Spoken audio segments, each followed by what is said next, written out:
Amanda Berry, one of the three women held hostage at Ariel Castro's house for nearly a decade on the west side of Cleveland, made her surprise appearance at Roverfest over the weekend. And today, Kristen Volk of our staff talked to Rover himself.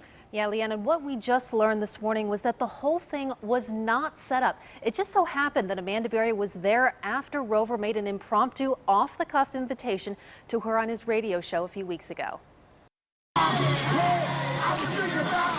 It was a surprise that made the Roverfest crowd go wild Saturday. Amanda Berry making her first public appearance at the Cleveland concert since she escaped nearly a decade of captivity. I wish I could take credit for orchestrating the whole thing, but she showed up on her own. There was no pre-planning. Rover, the local radio talk show host for 100.7 and the man behind the concert, says it was security at the event that helped connect the two. And they go, no, she's actually here. She's right over there in the crowd asking for you. That's when Rover says he went up to Berry and asked her and her friends and family to come backstage. I was surprised, but I was also happy to see her there and just out enjoying herself, having a good time. Her surprise appearance came one day after her abductor, Ariel Castro, pled guilty in a deal to kidnap and rape charges. She was very soft-spoken. She was very appreciative. She was actually very friendly. And Rover says very hesitant to go out on stage when he invited her at first.